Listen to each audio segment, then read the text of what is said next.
Hello everyone, greetings here from our planet, and on our planet we greet like this. We say hello like this, but we don't speak after that, we feel.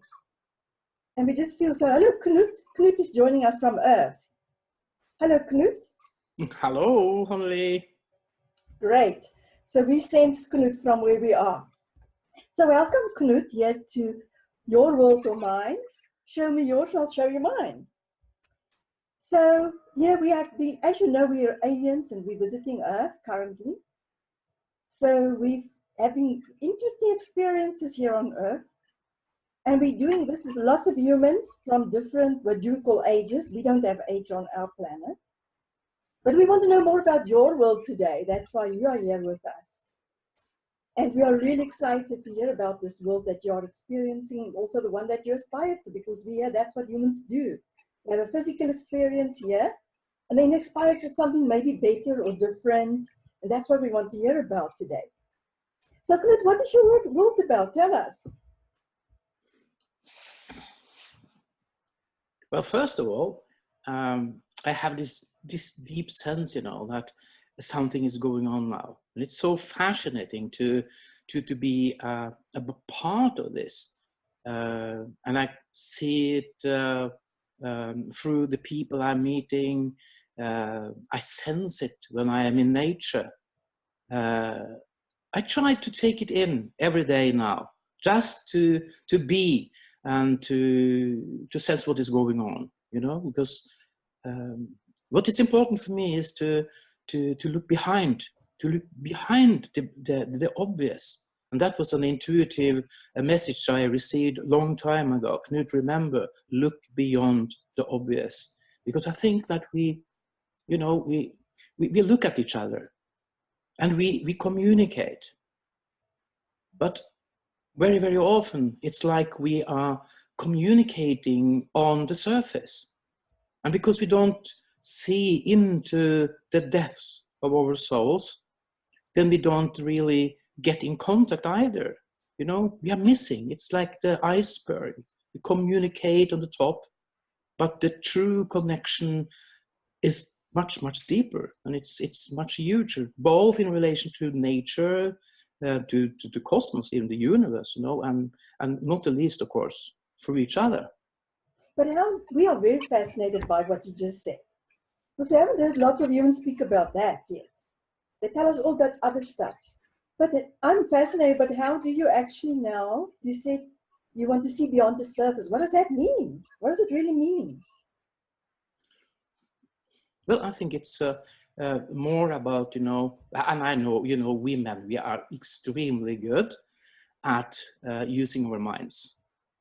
But I have all my life been very intuitive, so I sense.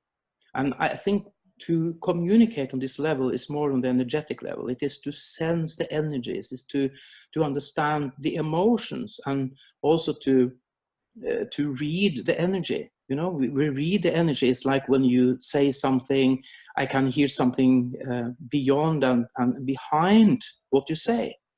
And then to give each other this space so we can grow together, so we can approach each other, because it's threatening for most of us, because we have our traumas, we have our experiences, and it's not easy to feel safe in a real, true, authentic communication.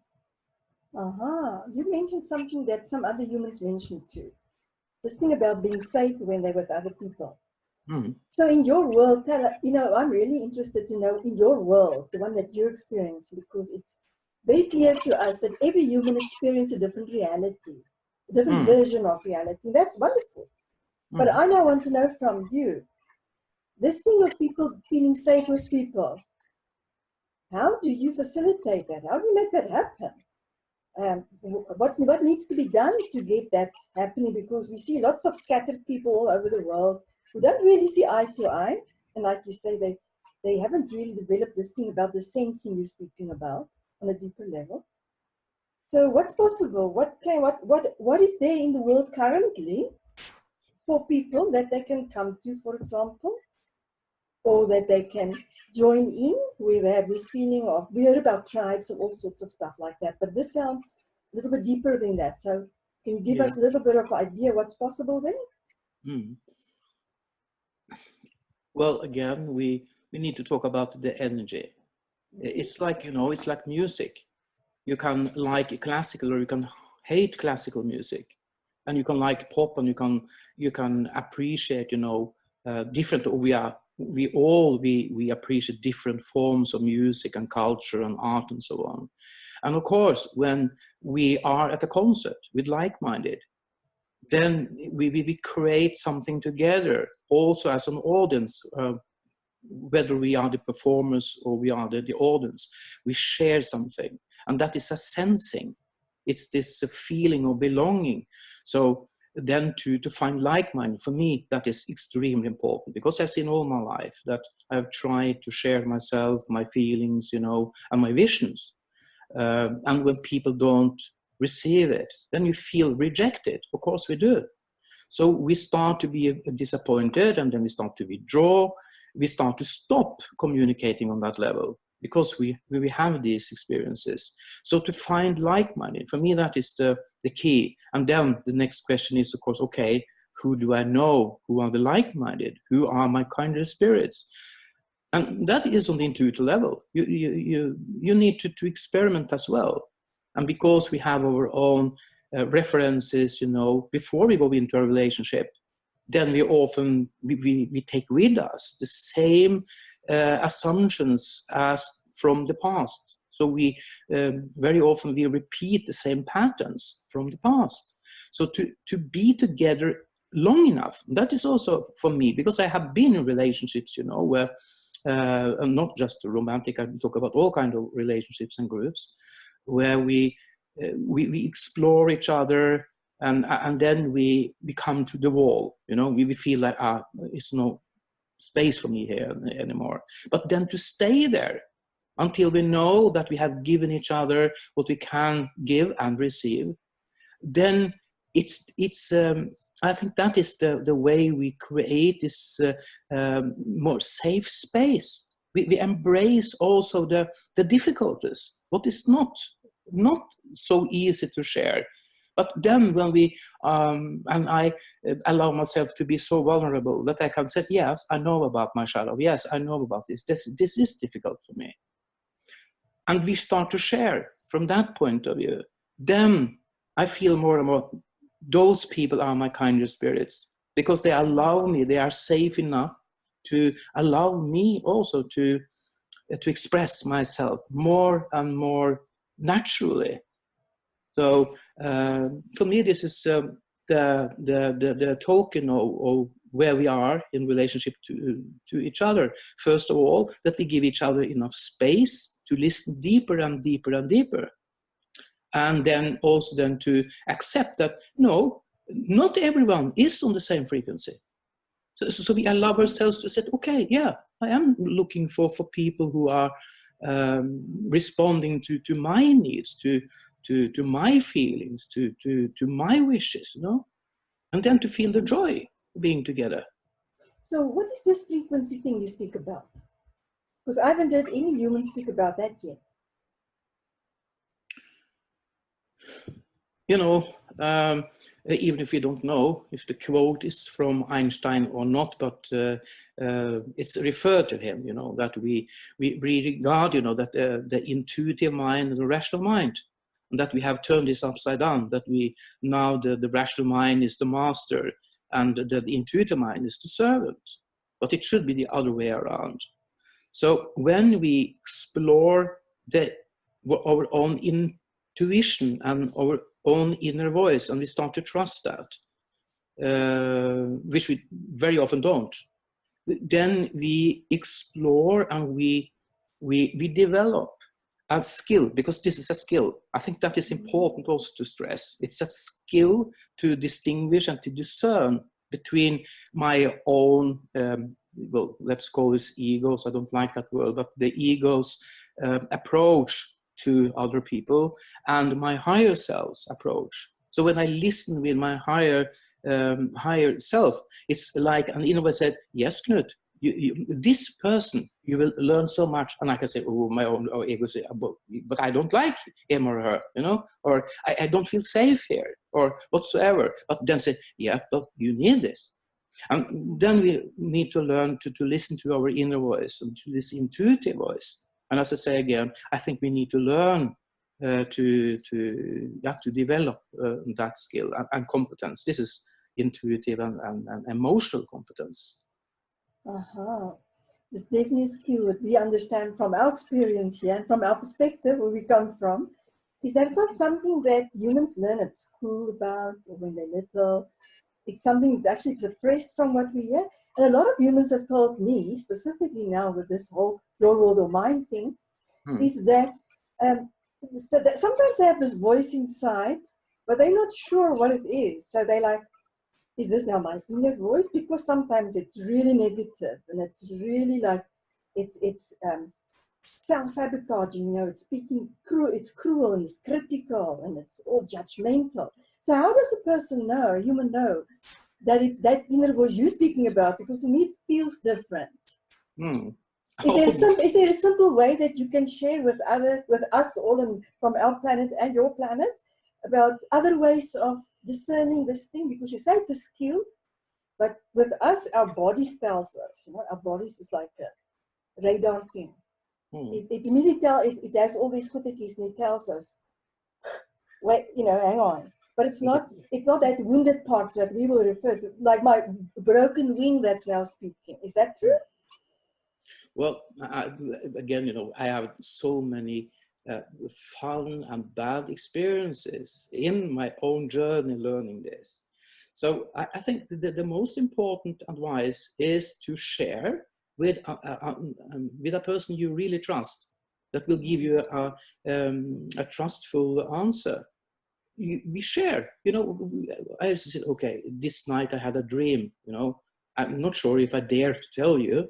But dare, please, we like to dare. Yeah. So I share with you. Okay, I share with you.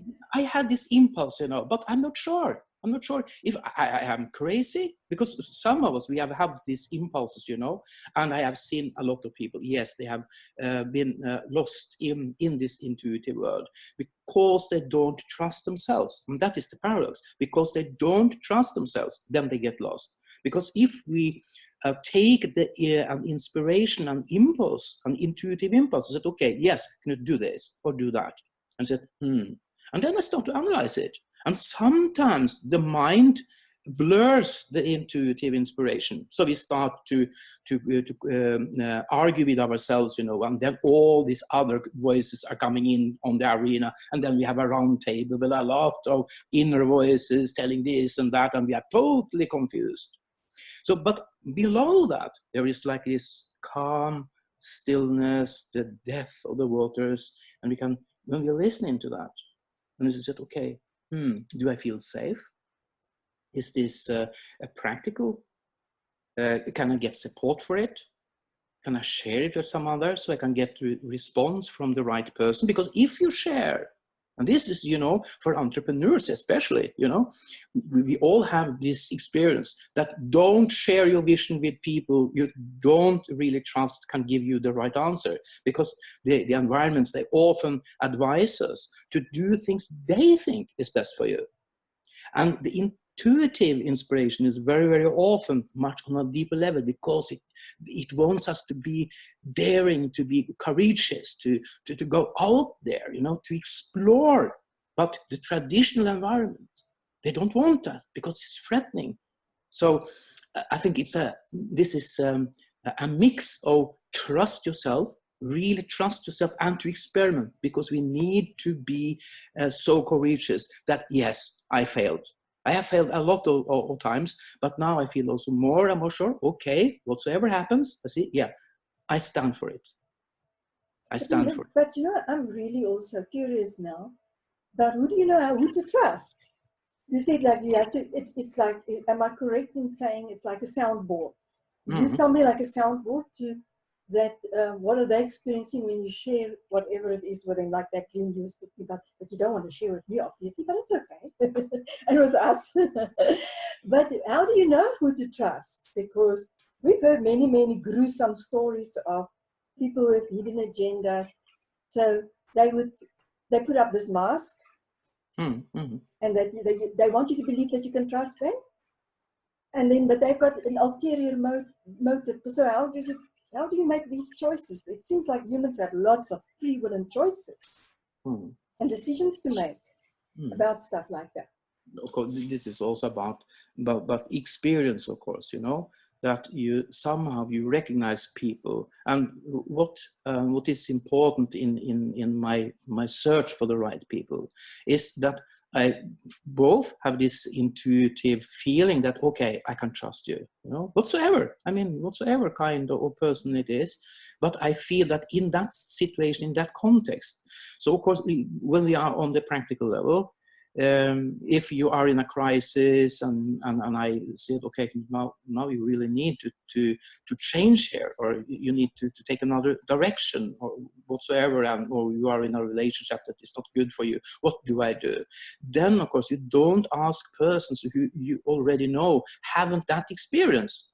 You need to talk with people and to share with people you know already, yes, you have been through this crisis. Yes, you have been through this choice. If you ask people who are afraid of taking choices, and very often that are the closest ones. You know? So to find the right people is to understand the context of our own question, our own inquiry. So it's a more experienced person, and you know already that they are not afraid of going into these questions. So I think that is the and sometimes I also think that is it's important to go to some professional. It depends on the situation, of course. And what is my experience, at least, is that when I share something with people, their first reaction tells me if they are ready for going on. It's like if I said, and you can see it on their body language, or immediately they came up with some response or a comment that you feel, okay. He doesn't know, he doesn't understand. And then okay, because we need to take the risk. But as I said initially, that what is so interesting going on now is that we intuitively, like synchronistically, we are meeting people when we really are intended to go on. You know, I said, okay, yes, I really want to do this. And I set the intention. And when I set this intention, both practically, emotionally, spiritually, on all levels, then something starts to happen. I see so many times now, especially the later years. So it's like it's coming up more and more, and it flows more and more naturally. It doesn't mean that we don't face challenges. No, it doesn't. Because I think that our intuitive mind is more required for when we are in difficult situations. And many people are in a crisis these days because of the transition we are in. So to find again the right people, it's a risky project, but it's worth it. But I have to tell you, I find it very, very interesting. And I know I've been using that word a lot today. It's quite interesting that by itself.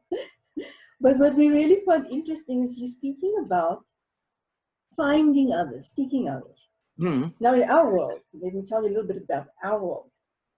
In our world, maybe I can relate it to what happens to a human when they are conceived. And we always make a really big joke about this, but it's quite interesting to see the effect. Mm. And humans have told us the story, by the way, so we're saying it with a lot of respect, but also with a smile and a pink in the eye, because it's quite funny as well, if you just really think about it, is that there's the woman's womb, so the womb of creation, where all this creation is going on, the conception. And the egg in the womb Just need to be there, wait. Because she knows it takes 1 million sperms to fertilize it. One of them will fertilize it. So they'll come to her, to the egg. I don't want to actually give it a gender, but you know what I mean. So she's simply just be. She's just her, that egg, or the being. Let's rather refer to it as the being, not a her. Because it could be masculine, male or female. We don't want to speak masculine, feminine. But so that egg just knows that 1 million sperms will come and try to get it. And she simply, or he simply, the being is there waiting. Because this fertilization is going to happen. And for us, that's a very different way of looking at what you just described. And we want to just ask you today to consider for a moment what's possible if all humans, when we spoke about this thing of belonging, it's like you said, the right, like-minded people, we speak about like-hearted people. For us, that's a bit different. Yeah. Because I can still have similar beliefs as you, and the outlook as you, in world beliefs, but in my heart, something else is going on. And that's where we see real resonance happen, is when you talk the hard stuff. I mean, I'm not talking romantic stuff, not at all. But it's where you're speaking from. You're speaking about the intuitive mind. So we refer to that as the inner voice. And that's the hard stuff for us, not romantic stuff necessarily. So if we just consider that for a moment, the beingness part, and not this doing and seeking and looking for, which we heard is masculine, but nothing is wrong with that. There needs to be a balance between the two. But the beingness part, so for us, the more we being our true selves, and listen to this inner voice, your intuitive mind that you spoke about, the more we listen to that and become really present to that, the more the like-hearted and like-minded ones will find us. So they will find us, not us them. So we've heard this recently from some other humans. They call it the law of affection. No, not affection, like in cuddly affection. Affection is that in the current world, as humans experience it today, whatever that experience is about, is that you influence everybody around you just by breathing. You don't have to do anything else, because just the way you move through life and the way you breathe influence everything around you. The creatures, the plants, nature, you spoke beautifully about nature, other humans, the system, we hear this word, the system a lot. Whatever context you want to put that in. So for us, the more you presence yourself in who you are, in that frequency you were speaking about earlier, it's like that sperms and the egg. It will find you. But it's a very different experience. And we're not saying the other one is wrong at all. It just, for us, takes a lot more energy, because now you have to look and you have to every time discern and make these decisions, where you could have spent that time to go into that process you spoke about earlier, where you go deeper and deeper into understanding and that resonance between two humans or two groups or two systems, whatever it might be, whatever context you give to it. So us, it's just very fascinating, because if you combine the two, I think there could be magic. There could be serious magic. Which brings me to something, and somebody whispered this in my ear like a little birdie, that you're busy with something that you call pairing. What is that about? Because for us, pairing means, you know, like all Noah's Ark, the two animals, male, female animal going into the ark. Are you doing this? Are you building an ark? What are you doing? Yeah, but interesting. That's an interesting term, you know, building an ark. And this conscious pairing, it's not just pairing, this conscious pairing. And if we go back again to your allegory here, you know, with the sperms and the egg, you know, and it's interesting because that is in the moment. It's a moment of meeting between the egg and the sperm. But before that, there is millions of possibilities. And there is a competition between the masculine in order to fertilize the feminine. So it's also like in the creation, there are billions of opportunities and possibilities. But somehow we need to find the egg. And that is at the same moment, in the same moment, it is action and receiving at the moment. Because there needs an action, but the action is more inwardly. It's like the inner fertilization between the creativity and the receptivity for the inspired receptivity again from what is possible here. You know, so the fertilization is a result that all these sperms have competed, all my thoughts, all my ideas, all this inspiration, and then there it is. And the egg is fertilized, and then the other is just, okay, out there, you know, and okay, sorry for them, but this one was the winner. And then starts the journey. Something new is born from this meeting.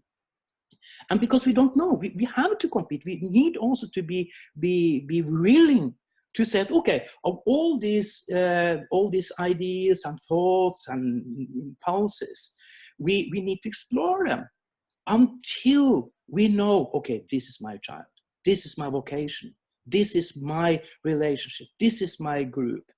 And we know it. And then when it's born, we need to nourish it. We need to take care of that little child, that little idea, that little entrepreneurial project, this idea that we need to follow it. And then when we present this idea, we present this child, then we will see who is supporting us. But before we have that little child, we know, yes, this is the one. Then it is like presenting one of the sperms, not having been or haven't created something and being energized and fusioned with the egg. So it's something so, it's very similar, as you said, conscious pairing, yes, as in nature. We don't know who is winning, but we need to try. But now you're saying a very interesting thing. Sorry, I interrupted you there, but I just want to plant this little egg as well in your consciousness.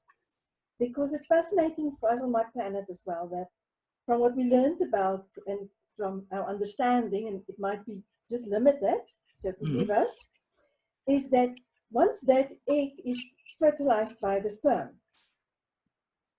the womb who's carrying it, like human beings, neither the one who did the fertilization or the one who's the receptor, knows what the baby's going to look like for a long period in humans and some other creatures, smaller periods. But they don't know.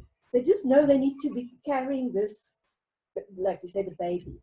So they have no idea what it's going to look like. So at conception, there's actually stuff going on beyond the ones who fertilized and the ones who's being the container, the whole womb for this little beautiful creature, whether it's a project, a group of people, whatever it might be. It's evolving by itself. It knows what to do. And then somehow humans think that when that baby comes now into this world we were speaking about, that baby knows nothing. Because all along, it had a higher intelligence making it grow. And that intelligence is it. It's it in our understanding.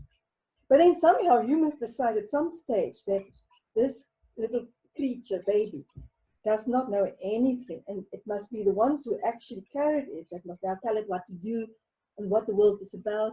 So I don't want to now distract you from the parenting, but I just want to, it's something that we are fascinated with and we really want to explore that at what stage did humans believe, because for us it's just a belief, it's a mental concept, that creature does, because we, in our understanding, the baby knows how to walk by itself. It knows how to crawl. If nobody tells it, you crawl this way, or you walk this way, you run this way, they do it naturally. And then they go into the creation process themselves as well.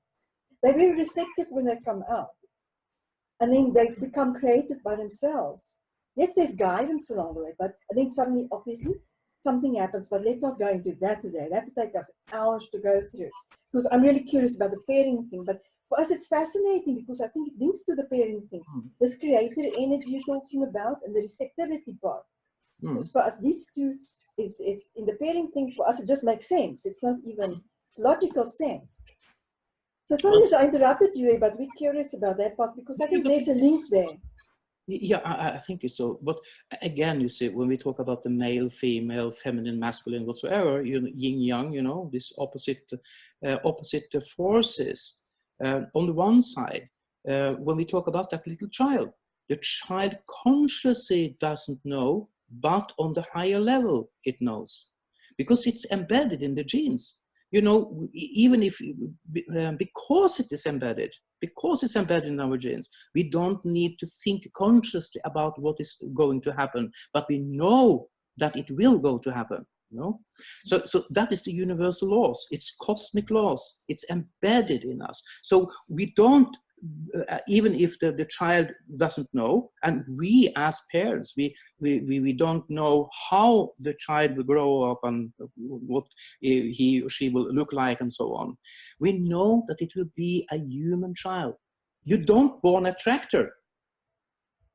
We know the overall principles. So we know that it will have a human form.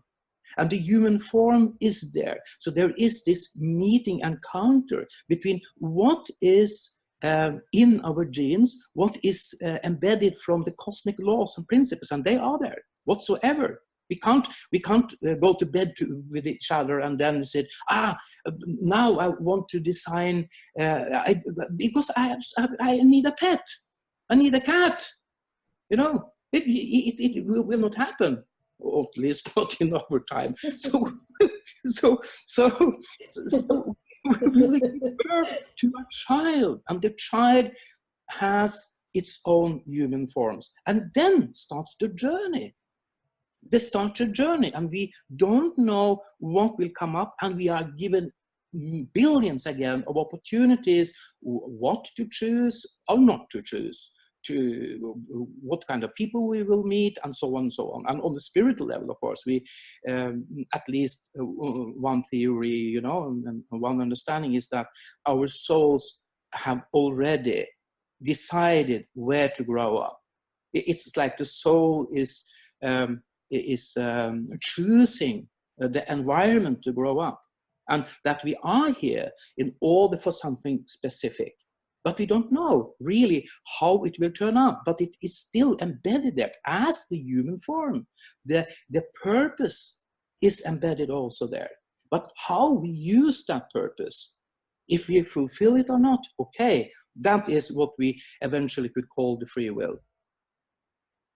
So how do, you know, I'm really curious still, is how you, when you speak about the pairing thing, for example, and you're speaking about this creation, the creator energy and the receptivity, is how do humans learn about it? Because they don't learn about it at school.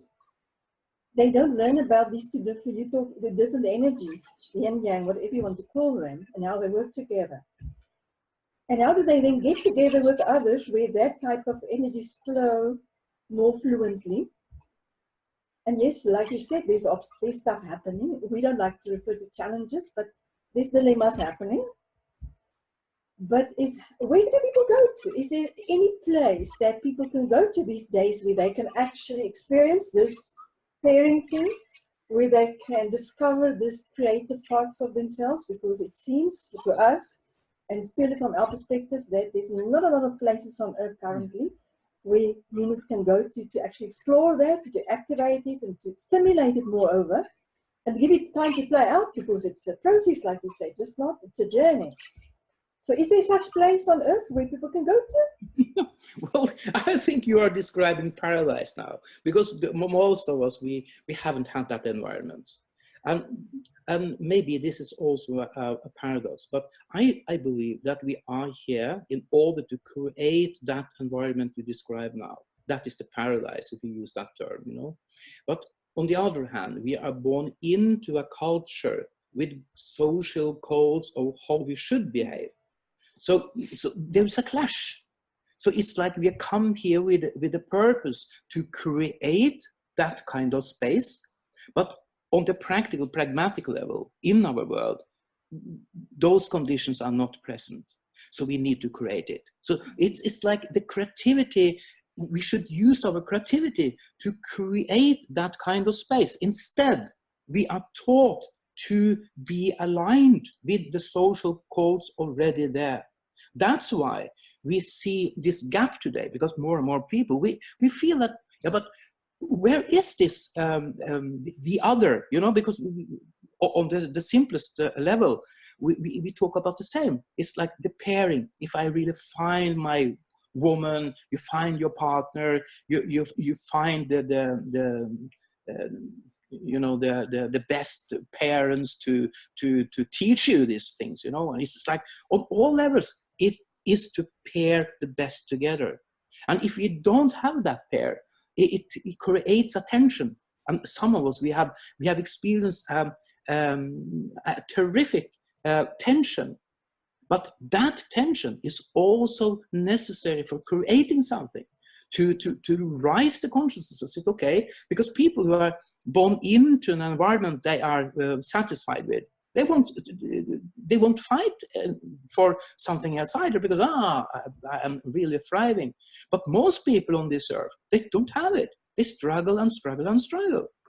So to use my creativity embedded in my genes and in my whole being should be used then to create, yes, a better environment as you describe it. And I think today, of course, we have glimpses of it. But if we talk about this on the systemic level, on a global level, no, I can't imagine, because we, of course, this is just a part of we all approach life, that we bring with us the old. And we are living in a time now that we need to let go of what we think is the best for humanity, and then start to be inspired. And then we go back again to this intuitive, inspired mind, that we do understand that it's like we listen in to a collective voice. The nature, the life in itself is a voice. And we listen to the same voice if we just are willing to do it, and we learn to do it.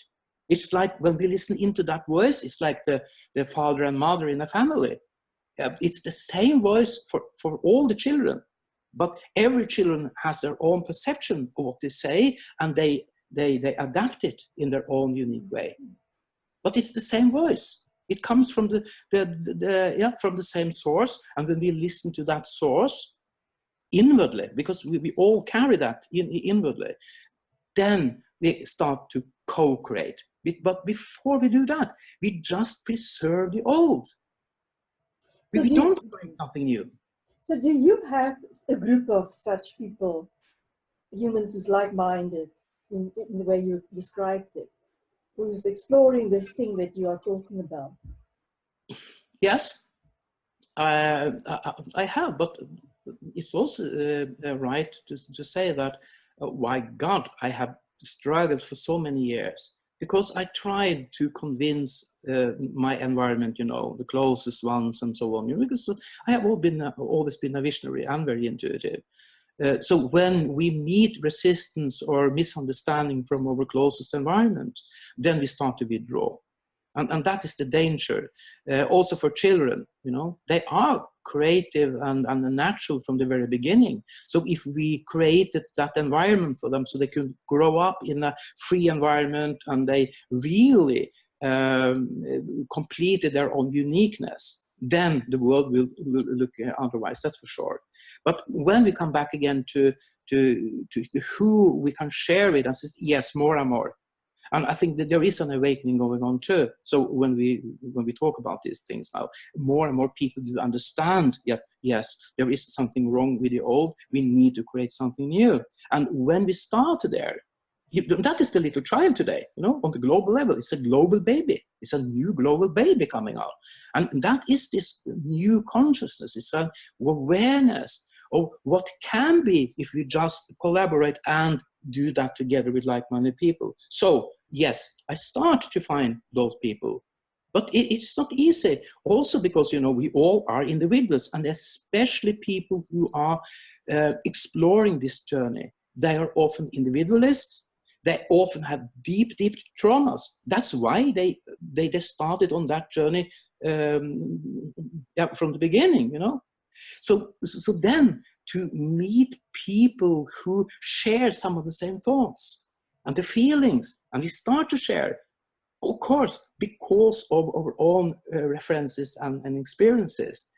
The next challenge is to create that kind of space that we can be together, we can share, even if we also know that we will meet the challenges because of our own challenges and traumas and so on. So to create a safe space is to allow, first of all, the bad feelings have their way.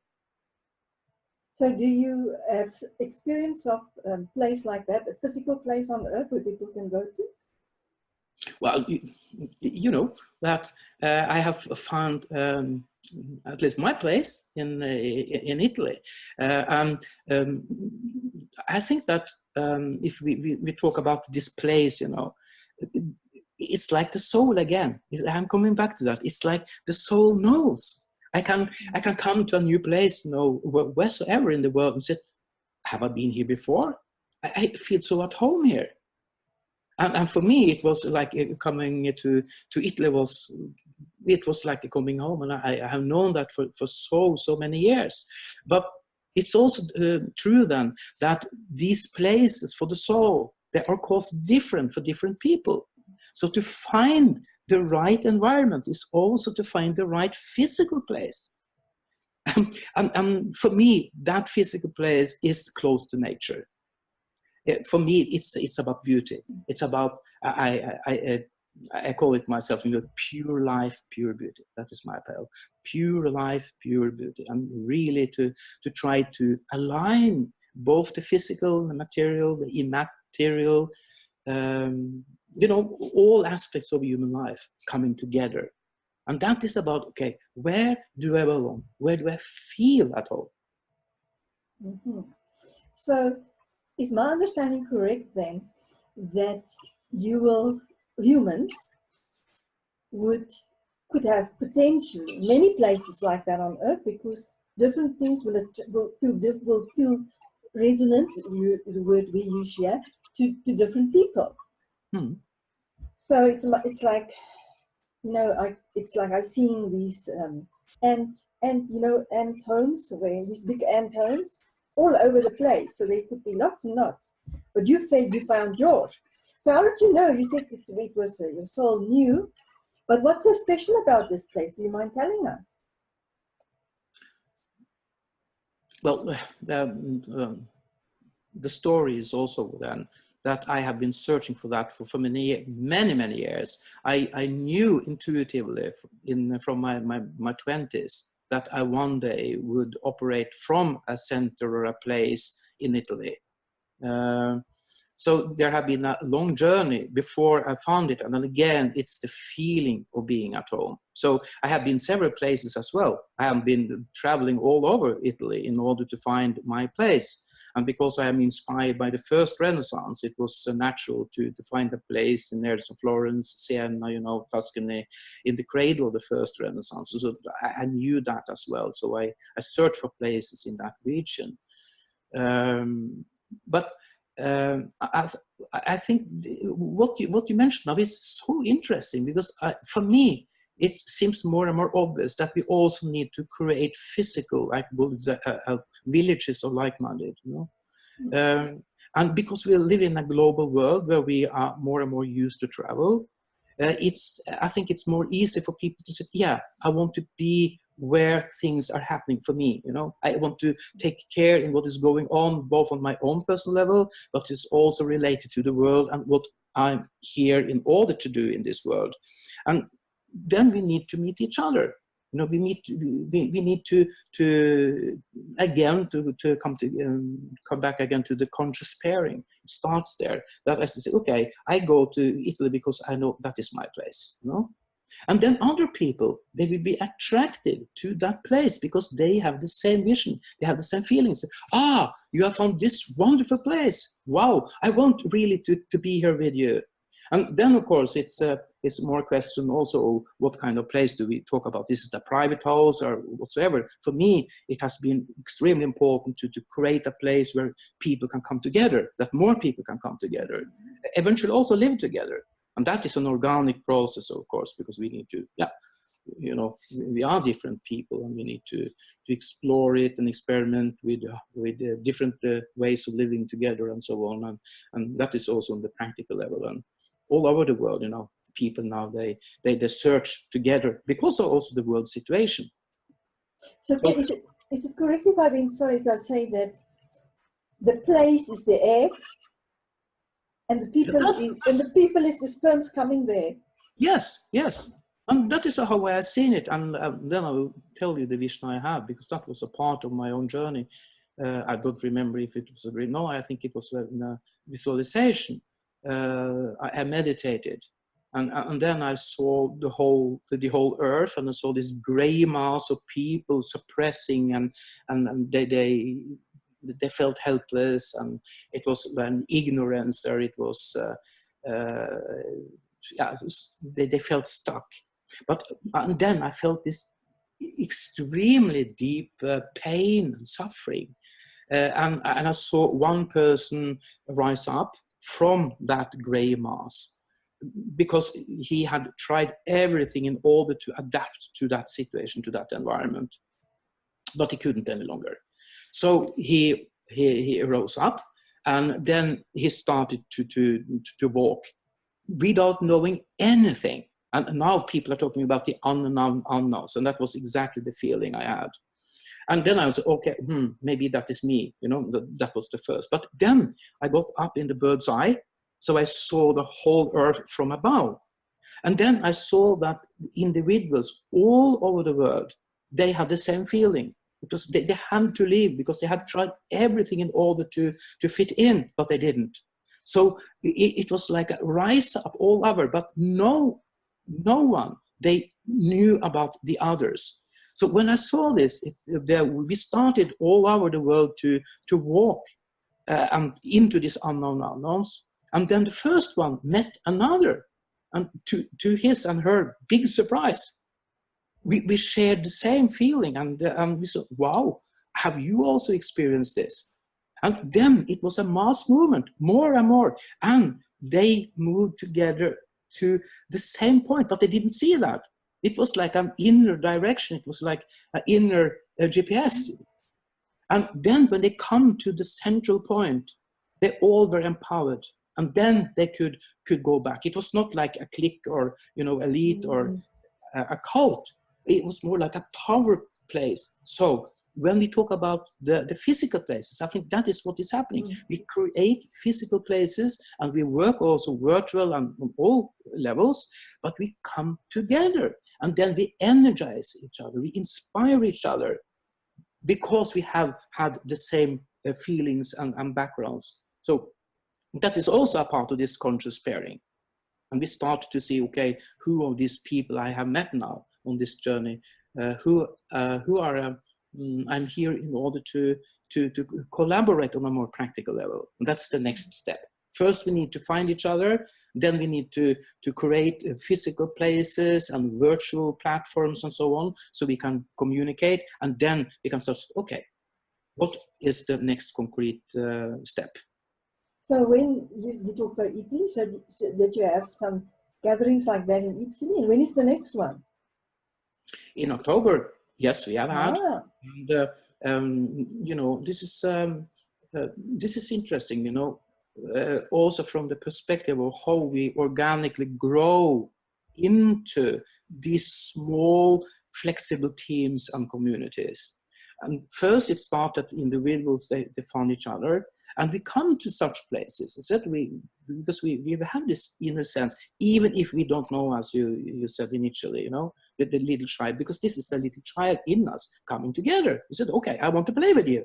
Huh? And I said, yeah, okay, come, what shall we play, you know? And then some people will play football, or someone will go and pick flowers in the florist or whatsoever. And then, but we have the same feeling that we need to connect. And then we find, okay, if you want to pick flowers, okay, then you create a team with people who want to pick flowers. And if you want to play football, okay, then you play football. So it's more coming together and then start to see, okay, what are your unique talents and skills and competencies, and how can we use this for the common good? So yes, we have had some of those gatherings, and what I have realized is that I admit it, we all want also to make a business out of what we are doing. We need to earn money.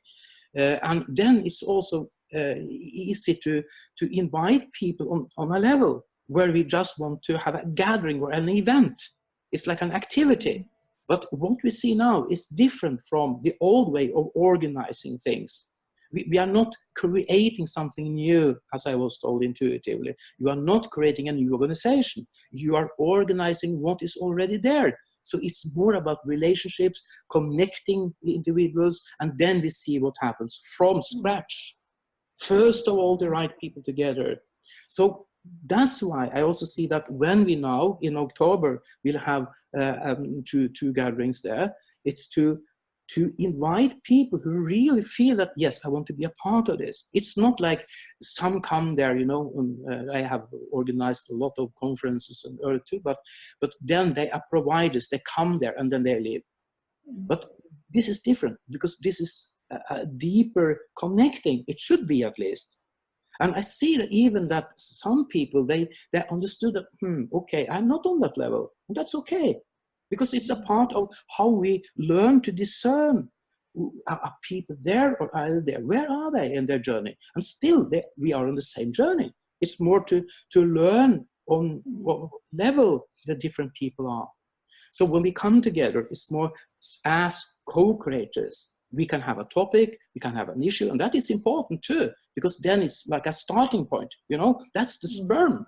There's a lot of sperm coming there, topics, issues, what should we talk about? And then we see, okay, what is the egg? So we put all our different initiatives and perspectives into and say, like, what is coming out of this? And then, and the egg, and what kind is it? What kind of gender is it? Or what is it? We don't know. But we know that when we gather all that sperm together with a perceptive egg, a fertile egg, then magic happens. Bang. I'm just worried to be that egg. All these sperms coming down on me. Oh my goodness. I want to run. Exciting. Exciting for who? It's a lot of fun. Yeah, but it's interesting. But you know what now? There's two things, while you were sharing that, two things came up that I'm reminded of that I, in my world, saw recently. It's the three things. The one's round and round. So it's like a spiral. And for humans to get to the co-creation part, they must first really understand what is that special thing they bring to the world. And that they stop being a provider, because it's a difference between the two. When you do something just to provide, just be supplier for something, it's not bad. We're not judging it. It's just very different from when people have the possibility and the experience to look down at, okay, this is what I've been doing here on earth. So it's a reflection type thing. I have all these amazing skills. They don't have anything in mind. There's no preconceived ideas. Then they come together with other people. Because they know I've got all these skills and these abilities, whatever it might be, whether it's products, whether it's skills, doesn't matter what it is. But I have the stuff. And then from there, now when you come into that bigger group, where that egg is lying there at the bottom, in the bigger, or with all the other sperms, they all have their fertilization possibilities, creative possibilities. And they come down on this egg, bang. But they now see, but they're not there to fertilize this egg by themselves. They all need to fertilize this egg together for this co-creation to happen. Because like we said, they don't know what this baby is going to look like, what it is about, nothing. And then from there, it's the exchange of the gifts, of that abilities, on how to make that happen. So I think there's a big mindset change that we see must happen to divorce those preconceived ideas, because that might cause, in these type of situations, lots of unnecessary tension, for example. Not a tension, like you say, is bad, but it's not necessarily needed, for example. But it's a process. We understand that humans need to go through their own growth processes to get to such a stage. But like you said, it doesn't mean somebody can't come and visit and see where they not fit in the old way, but this is what I'm ready. This is what I'm ready for now. But how do you now support such people who come there, or how do you include them? Because we don't want. We see this. It shouldn't be an exclusive type thing. It's like this club of people. It's only you must be good enough to be here, like in the old days. Those performance-based things. But how do you support and still involve people who go there? They have a beautiful experience, but they soon realize they're not ready for this whole co-creation thing yet. They're still on that provider path yet, maybe, or some other path, doesn't matter. Do you exclude them now completely, or is there some way they can still participate? No, for me, this is a leadership skill. It's a part of the new leadership skills and competence, that we start to discern on the energetic level again, because if we start with the premise that we should gather around a shared passion and purpose as it was on the individual level as well, then we will fail.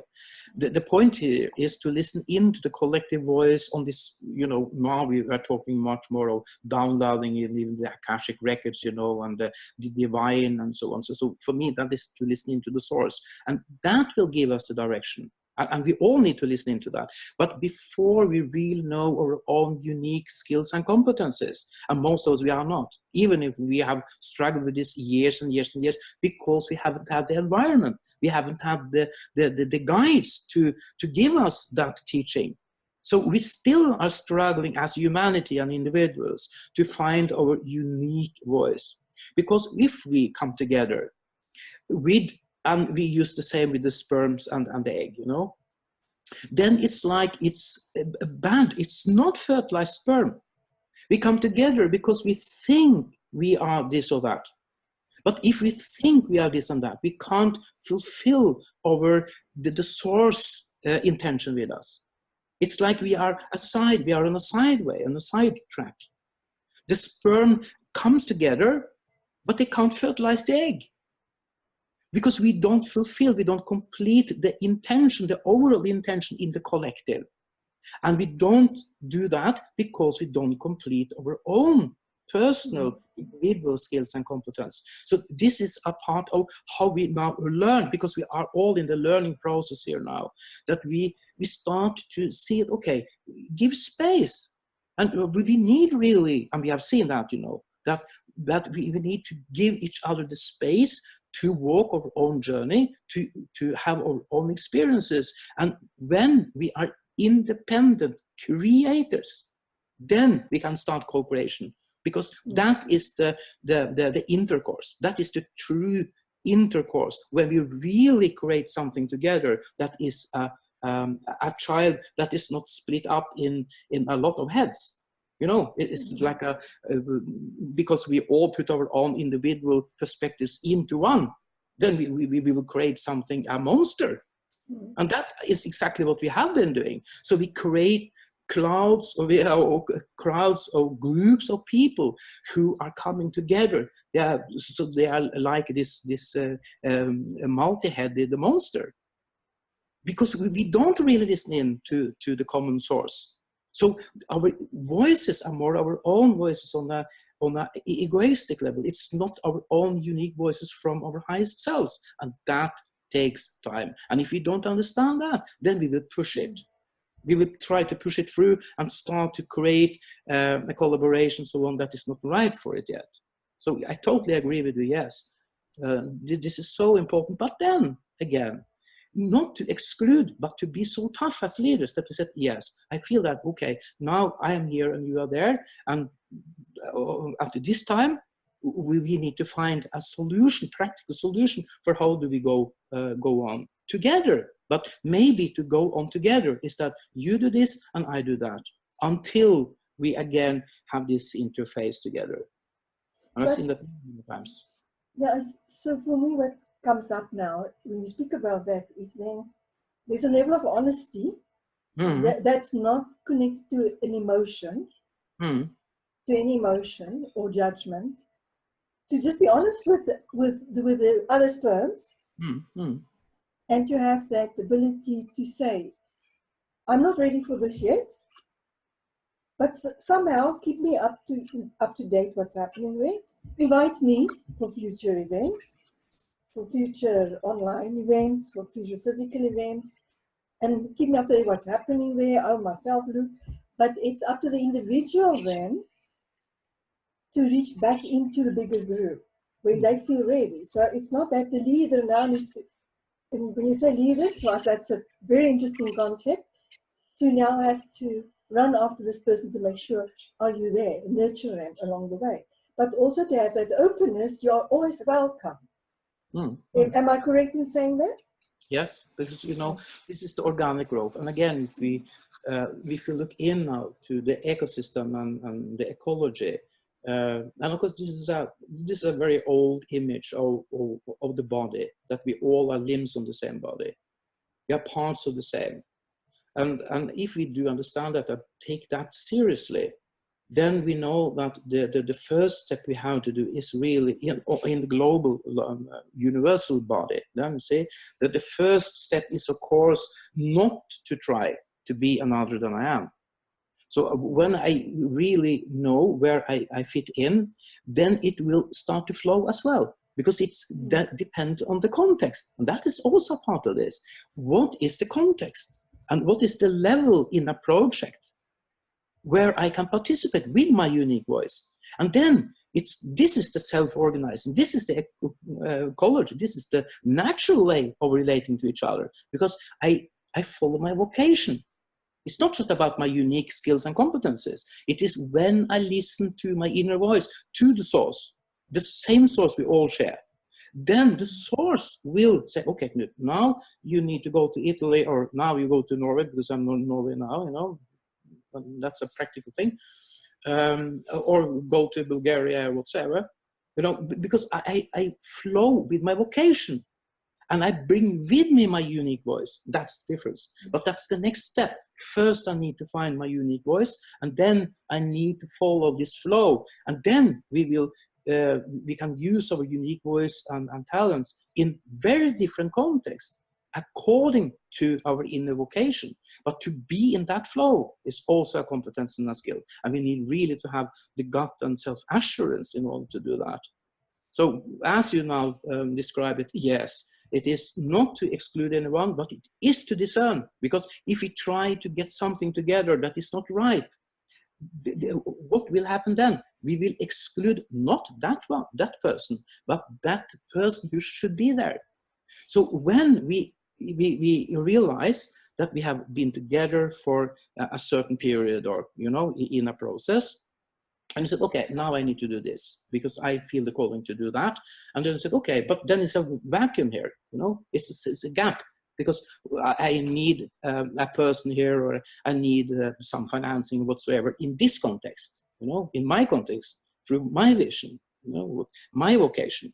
And then we create a magnetic new field because we flow. And then we have this high and low pressure.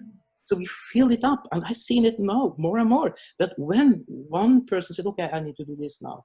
And I said, okay, then it's a vacuum here. And then we start to accuse each other, or, because, you left me, or, you didn't feel complete your purpose and so on. But when we learn to listen this, then we open up more and more. And I see it now too, that the network is opening up more and more.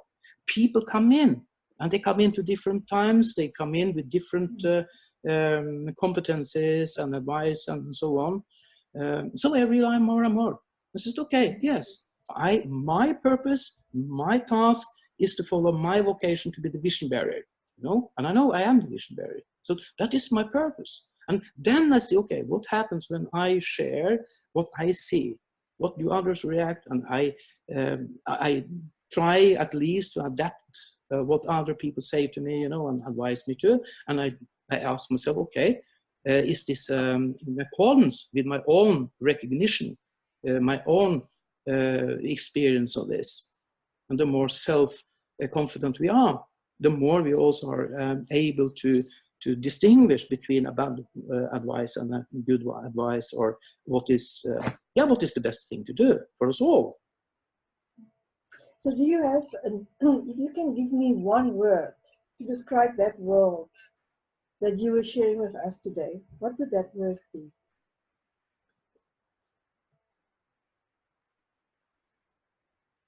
Joy. Joy. Joy. Joy. And if you can give us a symbol for that, what represents that joy, a symbol? Immediately I see it's a fire flame, it's a sun. A fire flame. Fire, and it's like a sun, you know. The sun is oh, the sun. On the horizon. That's very interesting. I'm just feeling into it. I'm sensing into your sun and this fire and this joy you were speaking about. So, Knut, thank you for telling us about your sun, this fire starting, and for sharing this with the whole world. And we will share a lot of your details afterwards, this coming together here today with my people on my planet and all your people on your planet. And is there one specific last message that you would like to share with humans? Like one message that you can leave them with, especially the ones who came more recently?